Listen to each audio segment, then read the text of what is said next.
right, you can go. Good to go? Yep. Okay, so let's get started. I'm the one behind, between lunch and you guys get lunch.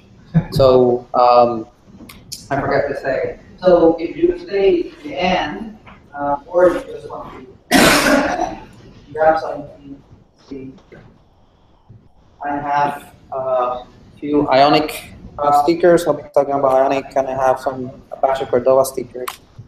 So you're welcome to come and get a few. So usually I work for IBM, so I do enterprise apps and how to do enterprise things and mobile.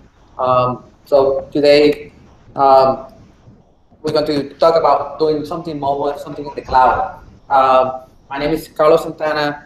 I moved from Puerto Rico to North Carolina in 2002. So since then, my wife, we have one daughter. We love it here. We like the weather. We can see all the seasons. So far, we make a lot of friends. So I think we're going to be here for a while. So North Carolina is a good place to raise a family.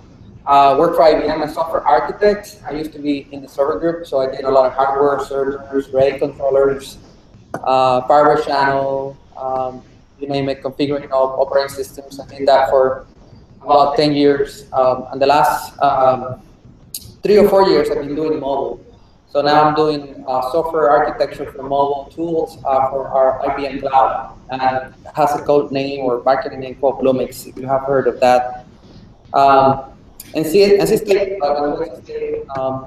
these are from NC State.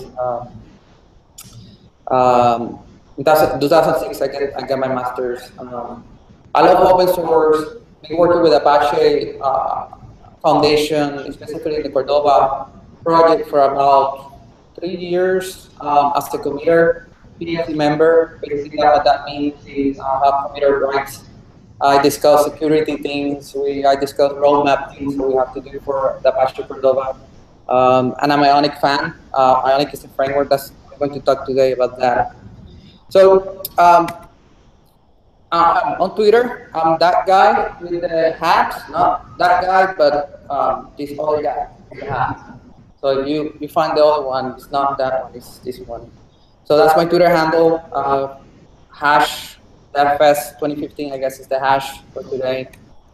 So we're going to give you an overview of building an app, a mobile app using cloud services. It's going to be a simple app. It was just a quick idea that we were having. I was having with my daughter that they wanted to share pictures of Halloween pictures. We had a gathering, so it was kind of fun having everybody in the house taking pictures, selfies, and having the TV just show the pictures. So I decided to just do a demo, and that way I can use it for talk. So I've been reusing the demo this fall. So every 6 months I change the demo, so I come up with another idea. So if you have a fun idea, let me know. I can build it in a mobile app. So in this case, it's a chat application. Anything like iMessage or Slack or WhatsApp, all these social applications. Facebook even have messaging. I'm going to construct that and show you the technologies or possible technologies if you want to do something like that. Maybe you don't want to do a chat application and put it in the App Store. That's like everybody's doing that. But maybe you have a business app. So this could be a component of a mobile app that you already have for a business, for a small group, or like I said, like a family event. We're going to use Node.js. So this talk will be very JavaScript driven. Node.js, IBM Cloudant, which is an implementation of Apache CouchDB. It's a NoSQL database. And if we have time, I can show you something cool about Watson. And all these things, the thing that I'm going to show is some of these services are free to get started developing. So you as a developer, you can learn about these technologies that are open technologies. CouchDB, Node.js are open technologies, and you can run them on the cloud. So the cool thing I see about it is, and you can use Amazon, you can use Azure, all these services. The cool thing is if you build some app, it's not bound to your laptop. So it's as a click of a button, you put your app on some website, you get a URL and then you can share it. You can show it to people to see what they think, what you should change, and get feedback. So we're going to use the cloud. These days, every slide presentation has to have a cloud. My cloud is Bluemix, but like I said, you can run Node.js basically anywhere. It's a popular runtime. CouchDB, the same thing. You can have your own CouchDB server in your laptop, or you can use IBM Cloudant. Don't be thinking that this is just an IBM Cloud or IBM solution. I'm just talking about the technology because I needed a place to host it. So we're going to talk about WebSockets. WebSockets, not WebRTC. WebSockets is a technology based on HTTP, but HTTP was based on client and server. So you always, as a client, needed to talk to the server and get a response. Talk to the server, get a response. WebSockets is for applications that you need a low latency, for gaming, for chat applications, when instant messaging is one that we're going to talk today. Conferences, like when somebody is drawing something in the whiteboard, or people are pointing to different things, everybody wants to, you want low latency, you want to be that fast. Like when you're hearing somebody talking on the phone and pointing to something, you want to see it in the web conference. So those are the type of applications where you use WebSockets. So the way WebSockets work is you talk to the server and it leaves an open connection. And from that point on, the server will send you messages. So it's a message-based architecture. We're talking about architecture. He wants to use WebSockets, we use MQTT. So it's the same standard. It's a protocol. So quickly, it is a WebSocket application.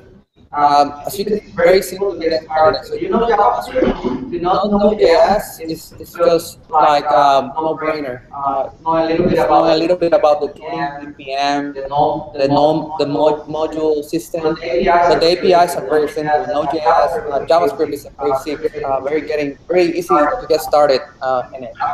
After that, it gets get started very easy. So in this one, you on the your left side is the browser. The browser open a WebSocket, and this is implementation by the browser. So this is a native web API. You would open it, create a socket, and then you will start sending messages to that socket through .send. And then you have event architecture. So this is very similar. If you're doing web development, browser development with JavaScript, it's very familiar to you. You will put on message, and you see an event, and then you have the information that the server sent. On the other side, on the server side, you use things like required, that's a module system. WS is the npm package. So this is the raw one. You create a server, give it a port, and then you start listening to messages also, to events. So you add an event listener for connection, and once you get connected, you know you have a socket connection to that browser, to that client. And then when you receive a message from that client, you can send one back. So in this case, if you send barcode from the browser, you will get follow back. And this send connected it tells the browser that you're connected. So let me show you a quick demo on this. We can start praying to the demo gods. So I have a Git repository, which is I have the links in the slides. If we're still connected.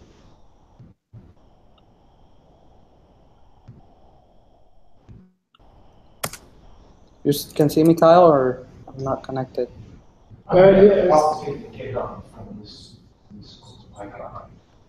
Oh, really? They're blocking GitHub? The Wi-Fi here seems to be quite restricted. Oh, okay. So I will not show that demo then. So let me show you. I already have the code in my terminal. Can you guys see that, or make it bigger? That's good. Okay.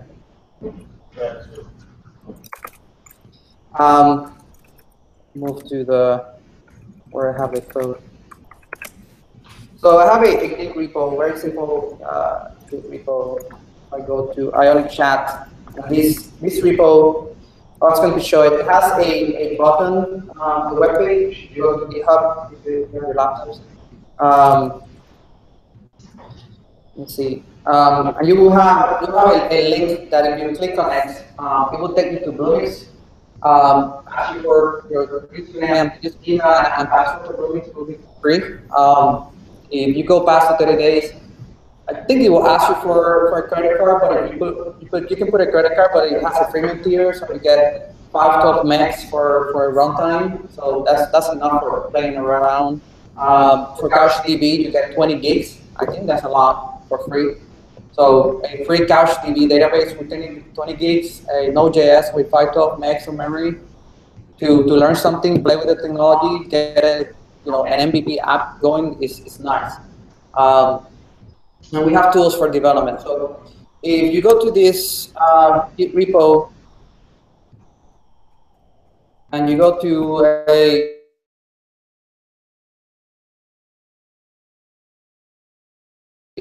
full WebSocket, let's go to what I was showing. And it's short. This is how you can get a WebSocket. So I'll show that one. One way to get started. Very simple. In Node, you do npm start, and it basically runs the Node command. That's a best practice. If you open a browser on that port, which was 8080. Okay. If you are a web developer, basically that's what I said. Like that's the demo. A person was asking me like, I tried the demo and only saw this. So I said, like, you're not a web developer then. It's a raw demo. So basically go to the console, and you can see the code. So the source code for this, let's see if I can see it here. It's very simple. It's like very short. It's the same code I had in the slides. So you're creating WebSockets, and I have a simple function called send message. I don't know if you guys can see that. Make it clear.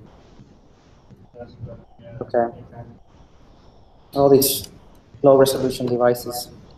Anyway, so that's the key thing that I want to show is like very simple. Like when people talk about WebSockets and Node.js and the browser, I'm showing you no more than go and get something running. So if you go to the console and you run that command, which basically will send the message in the Node.js, you get the message and reply back. So I have like an interval here that will send you back photos. So the demo goes like this. If I go to, I don't know if I can clear here. If I do send message, and I send Marco that message, the server got Marco, and then I think I have it every 3 seconds, it will send photo back. And that's with a live connection. If you want to get deep into debugging these type of things, you can go to the network tab. You see if it's here. And if you don't see that the communication, it will be in the wait. So let's restart this thing. Oh, here it is. So let's try again. So you're connected, the socket is connected, and then I will send the message again. And you will not see this communication in the regular Ajax tab. So that's something that's a tip that got me lost for an hour. I was looking to log the messages. So the Chrome dev tools are very good. They have socket support. So if you go to the WS tab, you get the WebSocket support. You see the messages here, like the JSON object. You see the whole information about those messages coming in. So that's using the bare minimum WebSocket library. That's something to understand WebSockets. In practice, people don't use that. They use a different project. Let me go back to that one. Thought I was presenting. People use Socket.io. Socket.io has it's a framework around that WebSocket API. So it's using the same NPM package, but it's giving like a framework around it, being for developers to be more productive. So if you see here, you would think it's similar, but they take care about a lot of things like keeping the connection live, like a heartbeat. And the other thing that they do for the browser is if the browser is old and doesn't have WebSocket natively, they do long polling. So you as a developer, you just code the same way you were coding WebSockets, but they will take care about keeping the connection live, having long polling. If it's like a web view or mobile device that is very old or using an old browser, then they will do long polling. But if it has a new browser has the API, they will use it. And the thing that I like on this one was to make the chat application is better because they have an API called socket.broadcast. So they can go ahead and know how many clients are connected and send that message to all. If you do it with the raw WebSocket, then that's something that you have to do, and then like you want to reinvent the wheel. Somebody else already figured that out. Let me run that. Let me see if I can run that demo. If I go to the other folder and I do socket.io start, that will run there. If I run it here, the code looks the same. You will send a message. If I connect to another app or another emulating another client connected. If you go to the network tab, go to this one. Where's my network tab? You're connected. So you already know that is probing here. Refresh this one. It's probing here. So if I send a message from any of these guys, the socket.io library got it. And send it to. I don't have it as a timer, but the other tab got it. So if I have another one, I'll open another window. Hard to see when you have little space. Let's try side by side.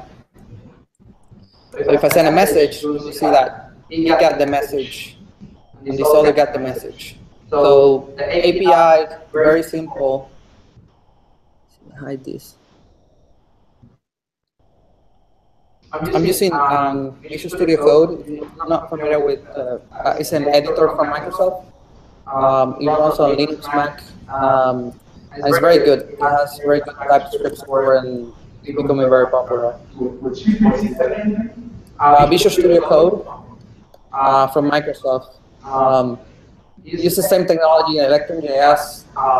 This is a web app. So it's using ElectronJS. ElectronJS is the technology behind Atom Editor. So, but Visual Studio, and this is not Visual Studio Code, Visual Studio Code, like for web development, I think .NET. So the other code I was going to show it is very small. So I got a message, and I'm going to broadcast this to everyone. So that's building block to create the chat application. So we saw two websites using the chat application. Let's go back to the slides. That broadcast is going to the socket.io support. Yeah, it's going to socket.io. So it's the broadcast command. You send it to everybody that is connected right now. Gets the message. So that's socket.io. So socket.io is Node.js based. Gives you WebSocket everywhere. I think I showed it client JavaScript served by the server. In this case, I have it offline, but the server has an API that you can get a URL and will give you the JavaScript library. So it matches the version of the library of the server. So that's based on Node.js. Another alternative is having. So this will be like you are coding the Node.js code. Another alternative, if you don't want to code that backend, you can use this service. And Bluemix has a partnership, or you can get it by yourself, called PubNub. I guess it's similar as Firebase. Is software as a service. So you don't have to code that backend. You just use the messaging system. And they have the free tier to give you 1 million messages a month and 100 devices or 100 clients. So that's enough to build something. But it will be something if you're going to go production like around the world, or real, a real WhatsApp app type of application that is going to get hit everywhere, CDN. So that's where I recommend using a they call it DSN, Data Stream Network. IoT, is good for IoT platforms. So they take care of all the backend. So you as a developer, you just like delegate that effort to them. So I wanted to show you what's behind the technology, what sockets, or you can just use it as a pass.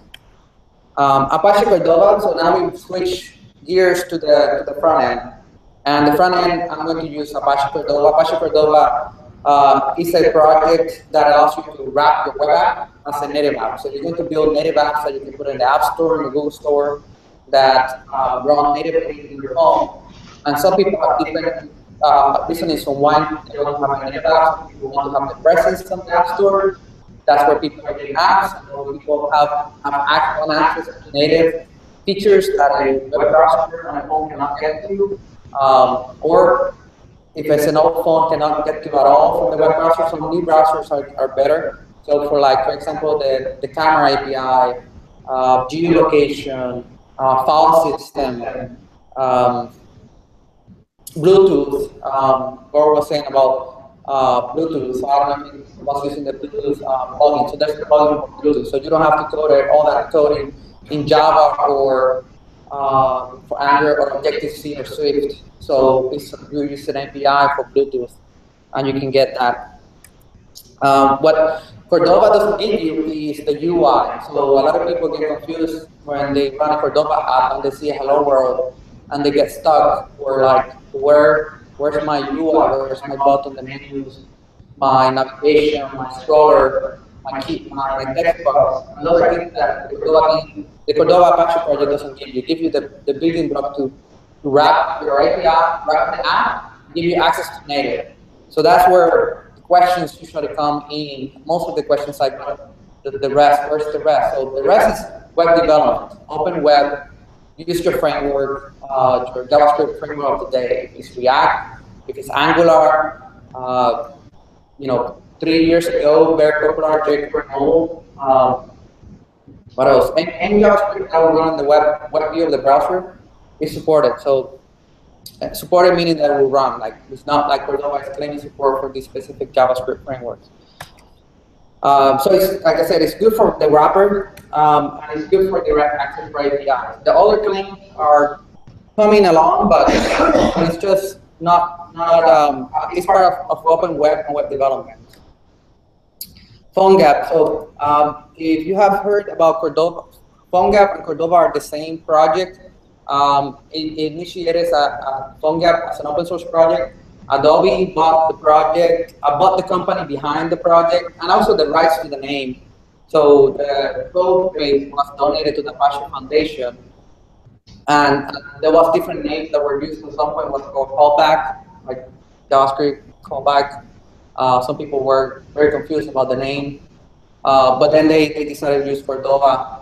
And Cordova is the name of the street where the Adobe office was located in Canada. That's Adobe is the company behind PhoneGap.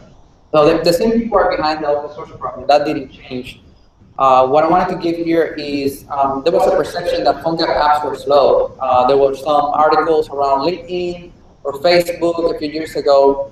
But what happened is like phones got faster. So the project didn't get faster, the phones got faster. So that's the lesson from now. And the other thing that happened was pluggable web view. So the web view that came with the operating system was the team making the app slow. So Intel took into their hands and they created a web view using Chrome.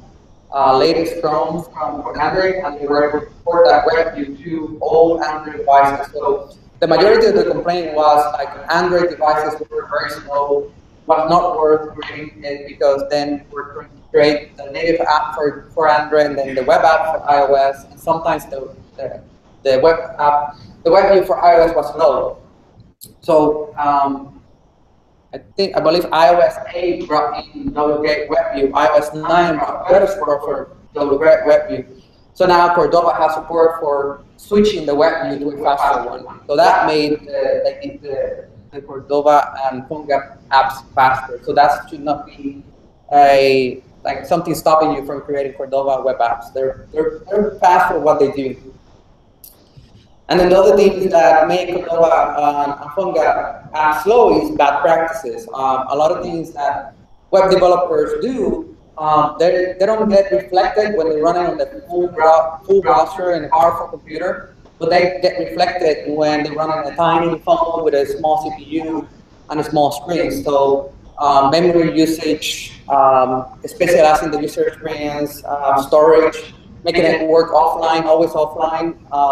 So those are the type of things that then you make the performance of the app better. And then came Ionic. So Ionic is an Angular-based app. Angular is a JavaScript framework, very popular. We just got to talk about Angular material. So Ionic, what they did was put that extra UI layer on top of Cordova and some tooling around it to make it very easy to get started.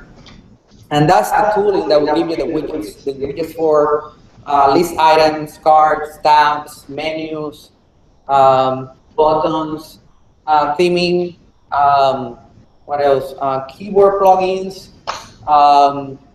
and it's using Sans for the CSS framework. So this is where a lot of people are very popular. We're very using Ionic is because, and it's Angular. Since Angular is very popular, you can help about Angular anywhere, Slack or Stack Overflow.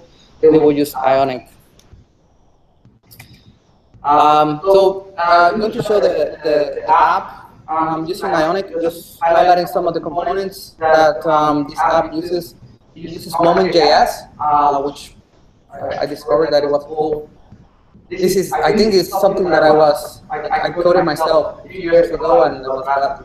So this one is better. Everybody's using Moment.js. Basically, give you for this chat application is you want to see the message that somebody sent, and it will say 2 minutes ago, right? And then later it will say 5 minutes ago. So you have that sense of when that message was sent. So the Moment.js library just takes care of it, and it's brainless to configure it. NG Cordova is an API for Angular. They give you a promise-based API to the Cordova APIs. The Cordova APIs are callback based. So you pass two functions, the subtract function and the failure function. And NG Cordova is an Angular, I don't want to say directive, but it's more of a service, factory service that then you can use and get a promise and flows with the way Angular works. And the thing that is happening in Angular 2 is this NG Cordova project is separate from Ionic. They're taking some of these NG Cordova classes and putting it into Ionic 2 with Angular 2. So people don't have to, because what is happening is like almost every app out there that uses Ionic is included in the library. So they say like, well, just include it and let's make it part of the new Angular 2 components. Another library I'm using is CouchDB. CouchDB, what it gives you is a local database on the browser. It can synchronize or replicate with a CouchDB database.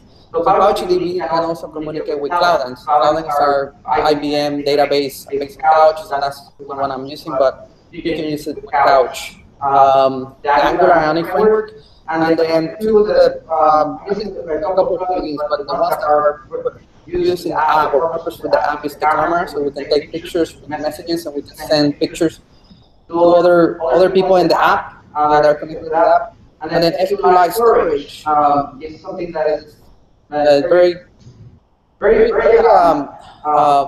very good to use. And a lot of people ask, like, they have a lot of data to store in the app, and they're using the web view storage. They limit 5 megs. You have to ask the user. So what happens is CouchDB knows about web SQL APIs. So you just write web SQLs. When you plug Cordova SQLite storage, it it replaces the WebSQL API with another JavaScript API. It's exactly the same, and instead of saving the information in the web view, you're saving the information on the file system of the phone using SQLite. And that will give you up to, last time I checked, 2 gigs of data, right? Whatever you want to store in that NoSQL database. And the thing is, you're not coding SQL statements. That's a beauty. I'm not against anything about SQL, but I love as a JavaScript developer, I love NoSQL, like MongoDB, CouchDB, that type of deal with objects for things as data, engagement data, right? This is not records. So you as a developer, you just go to a NoSQL database, but at the end of the day, it's saved SQLite on the phone. And there's another project which can replace SQLite. I didn't do it in this project, it's kind of a demo, but we used it in our work for IBM, our customers, financial customers, they use SQL Cipher. So SQL Cipher will give you the encrypted storage. So if you're going to build an app and it's going to save sensitive information on your phone, you want it to be encrypted, right? So then SQL Cipher is kind of like the standard SQLite implementation out there that people use, and we use it at IBM, our customers use it. Another implementation on CouchDB. I'm using CouchDB, but Cloudant is making open source their client-side libraries. So they have one for Android, one for iOS native. I believe it's not out yet, but it will out this quarter. It's a Cloudant sync hybrid plugin, and it will work with any Cordova app, and it will have encryption. And it has better performance than CouchDB if you want to replicate things faster and have that performance there. But CouchDB would do the work. A little bit background of creating apps with Ionic and Cordova and all these tools is some people get overwhelmed because they need to install all these tools in their computer, where before with the text editor and browser, they get stuff done. So for this, the tooling is based on Node, so you have to get Node, you have to configure NPM, you need to configure in a way that you can install these CLIs globally. So sometimes people use sudo. I recommend using NVM. There's also the NVM for Windows, similar. You need to install the SDKs for native. So at the end of the day, you're doing hybrid, you're doing native development. So that's something that you would hit as a web developer and you would learn after a while. So it can get a little bit tough to get started, but once you get started and get it running, either with Xcode or in the Android SDK tools, and have it set up, it becomes easy, and then you concentrate just on your JavaScript, your HTML, and your CSS code. So let's show a little bit of the app. So this is the window. So yeah, I had a backup. So if you go to that GitHub page and you click that button up here, deploy to Bluemix, it's a one-click deployment. So if you click this button, let me see if we can just test it, because I was going to the GitHub page. So if I click this,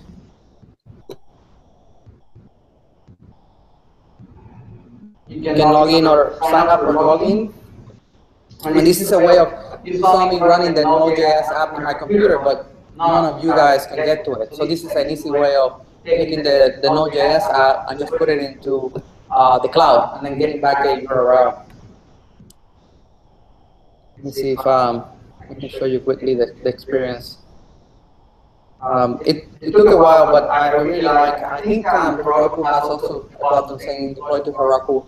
You click a button on a GitHub page and it's like you get it back the URL. I don't know if Firebase has something like that you can click a button on the Git URL and give you back a Firebase app. But this is cool. So you will get Ionic chat and you get whatever. Let's use that one just for now. But you can give it whatever name. And you will get that URL. And within minutes, people will be up and running using your app. So I'm not going to wait for that, or maybe when we're finished, we're done with that. So if you go to your phone or your computer, you go to this website, ionic.mybluemix.net, you will get something like that, like kyle.mybluemix.net. You will get the app running, and the app is already configured with Node.js and Cloudant, CouchDB. So there's a manifest file. If you want to tinker, you will see a manifest file here. And basically, this is the instructions that give you to the cloud saying, hey, give me a Node.js app, which, it knows it's a Node.js app because I have a package.json. And then also give me a NoSQL database, by the way. And the domain name is my Bluemix, and I have webhook, and the service is Cloudant. So with this deployment, you already have Node.js and CouchDB up and running in 5 minutes, and just start coding and changing code.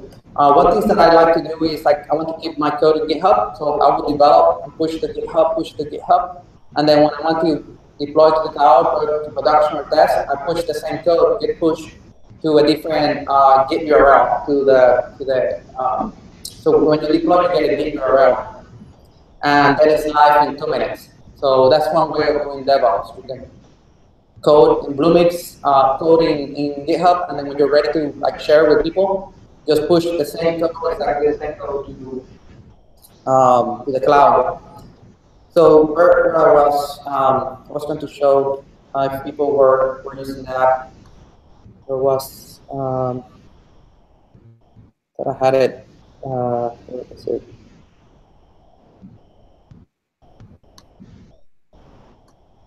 Oh, here it is. Oh, so people joined. Kyle joined. Apparently, I'm Bill Murray. What? Am I? Yeah. So who knows, or who are the characters from what movie? Anyone knows those characters? I mean, it looks like Ghostbusters and. Yeah. I Shrunk My Kids. No, Ghostbusters. That's the same guy, but he shows up in Ghostbusters. Oh.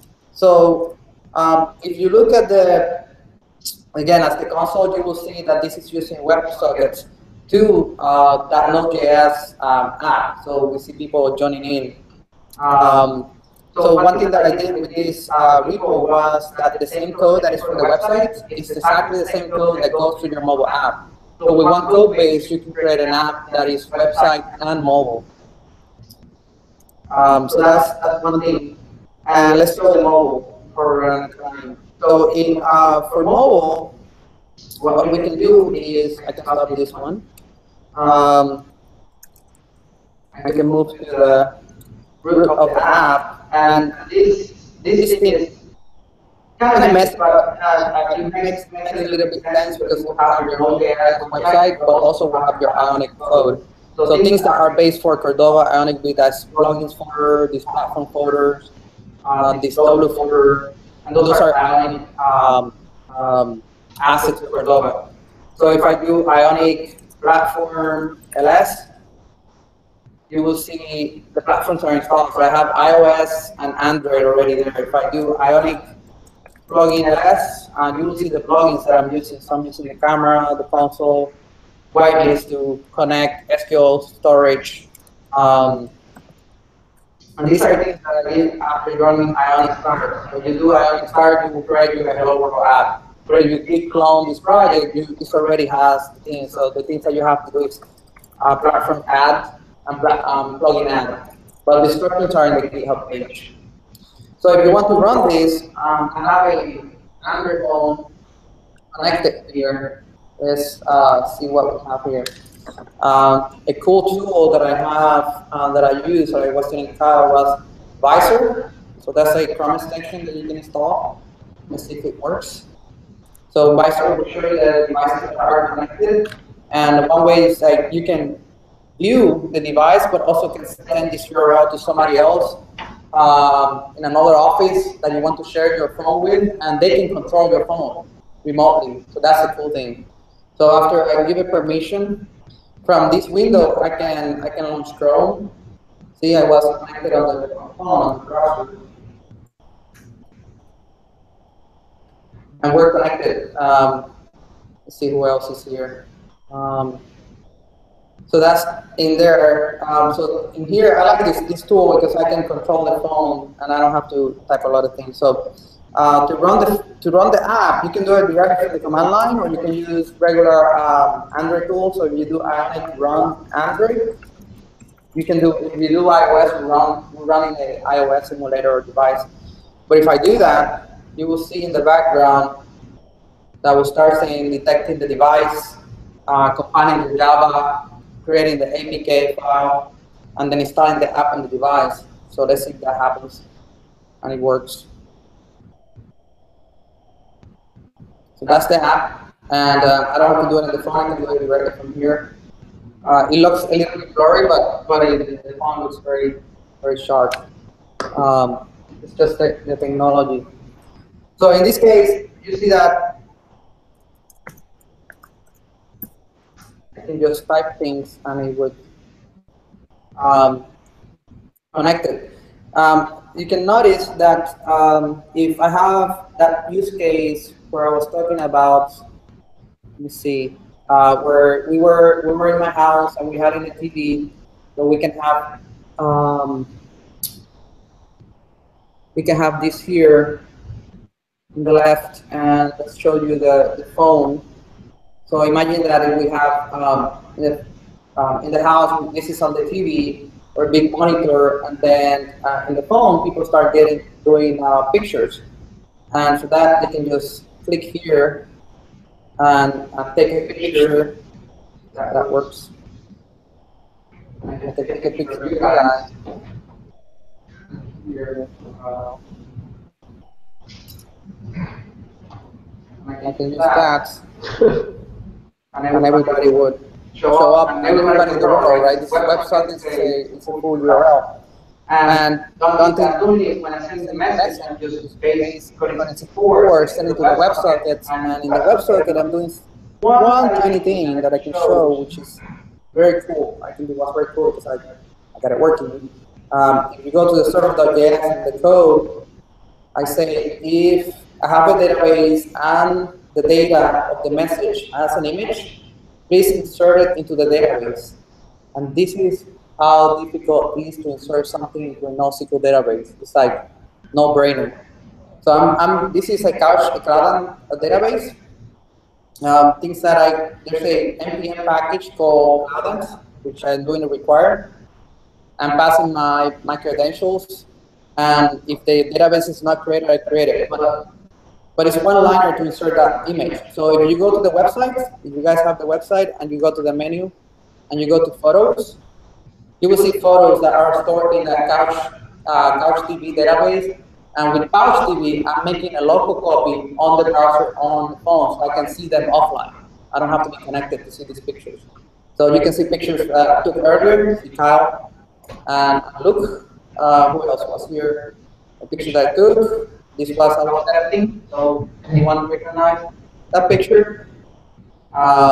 A conference, all things open. I did the same demo. As you can see, people were gathering. I did a demo inside IBM where we're taking selfies. Family photos. This is the Halloween pictures.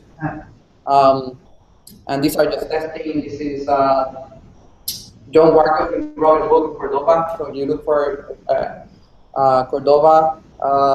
This guy was talking about IoT, and he had like 1 million devices on his table earlier today. You know him?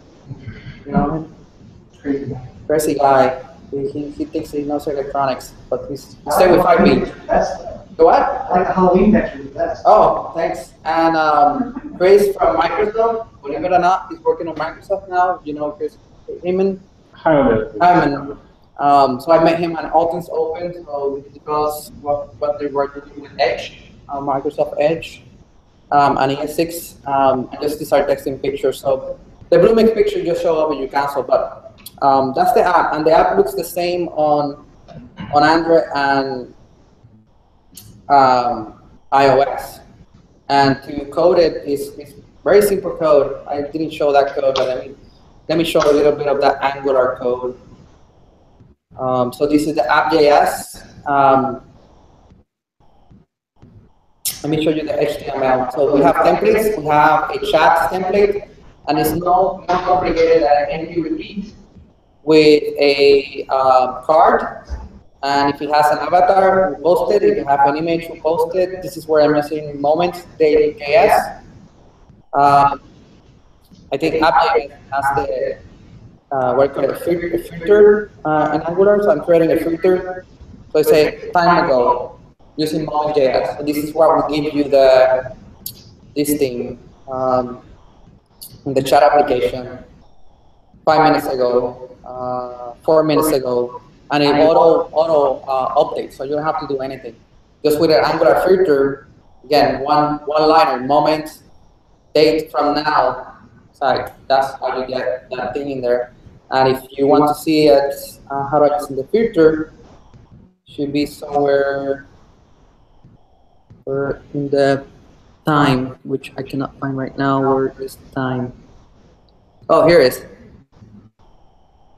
AM time ago, and it will put the timestamp. And if for the WebSocket, it's basically a service. So if you look at the service for WebSockets, is the browser code I was showing earlier. On the new message, I post it locally and it shows up in the web view. If I'm sending a message, I just socket.on, this should be something here, emit. So this is where I can send the message, socket.emit. Hey, here's the message server. And for the camera, very simple. So the camera, I just created the buttons. If you want to take a picture, a selfie. In Android, shows the back picture, but in iPhone, they will take an index, and you can control which camera do you want to open, the back camera or the front camera. So the selfie button will open the selfie camera. I don't know what to call it. And then this is how you take a picture, you get a promise back, and then when that promise gets resolved, you give the image back to the web service. In this case, to the WebSocket server. And this is the code for the NoSQL database. Very short to get use CouchDB. You get all the images, and I just put them, and then I do an ng repeat. And when the database changes, and that's another thing, like when the database changes, automatically it gets posted into the view that shows the picture. So if I would take a picture from here, and this is just CouchDB, if I'm there, let me show the browser first. I think the browser would be better. So that one, let's see.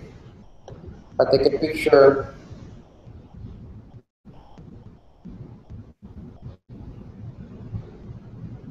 take another picture, and that also will show you like it's replicating the database. So this wasn't through WebSocket, it was through the database channel of replicating that database. And you just hook things up. Hey, watch the database change, and if the database change on the cloud, you get notified, and the local database gets updated, and then you get an event of change. And if it was offline, it would just wait to replicate that data? Yeah, when it's offline, it's very good on connected and handles all those use cases. But you just need to code as you are offline, and you're always connected at the same time. I have it. It was here, like on change. Where is the database? Yeah, on database change. Hey, something changed in the database, and then I'm just doing like an insertion of the photo or deletion, or somebody deleted something. Get all photos, goes to the database, and it does get all docs, and it iterates and put that stuff, and it does the change. This is how I initialize the database in CouchDB, with CouchDB photos, adapter WebSQL, and I'm forcing WebSQL so I can use the SQLite. So SQLite is inserted in there, and then all the data doesn't store in the web view, is stored on the file system of the phone directly with SQLite. And this is the replicate. Like, hey, start replicating, and this is the live. You can make it live, or you can make it whenever you want to replicate. The button, Cloudant, refresh. I think that's it. So let me show a few pics that I have somewhere. If I can find the browser fiasco. This is just some commands to get started with Ionic. This is I'll post pictures afterwards. That's why I take pictures. Visual Insights, I didn't show this, but this is basically I can show the demo. The idea is if everybody put pictures that day, you can send it to Watson. It's a cognitive service, and Watson will analyze, tell you like what's happening in those pictures. So for example, imagine if we took all these pictures today, right? You see 53 pictures. 53 more. This is all the pictures in there. And then Cloudant database or CouchDB database, you say, hey, I want to analyze what happened this day, or what are people talking about, or why are they sharing so many pictures? And you can say analyze, and it's just a REST API with JSON. And you will get back saying, what are the topics that are there? So if it's a business type of things, maybe you can use this for ads or knowing better your thing. So if you see a lot of cat pictures, maybe you can announce that there's a cat competition going on. Or if there's people, cars, you see a lot of cars, like another car, and a wheel on a car, like, then you can do an ad about automotive, those type of things.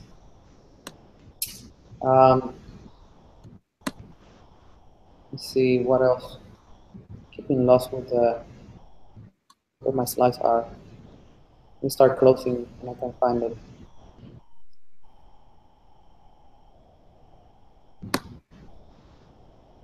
Oh, here it is. So that's the picture thing that I kind of show at the end. I haven't implemented it yet, but it's a JSON API, and these are the pics. So if you want to learn more about Angular, I like podcasts, so I like to listen to my community to just podcasts. So JavaScript, Java, Angular, Breakfast in Angular are very good podcasts, just talking about what is the latest in JavaScript, what is the latest in Angular, which they're talking about blogs. Camden now used to work for PhoneGap for Adobe, now work for IBM. I work a lot with him because he blogs about the projects that I work on. The Ionic framework blog is very good if you want to get started. Books, who's trying out Angular 2 already? 1, 2. Get this one, NG Book 2. They're keeping an update. They have a little video to get you started, and they're keeping up with the changes that they're doing in the repo. You can get it 50% off if you use the Angular Connect coupon code. I just bought it this week. I'm reading that one.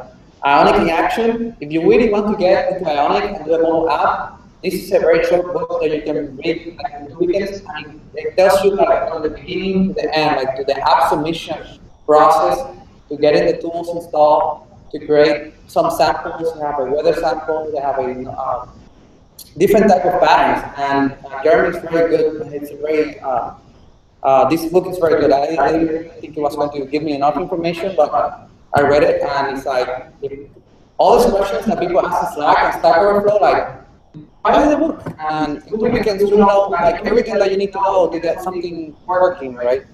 The Slacks, these are vehicles for asking questions. So the Ionic Slack is huge.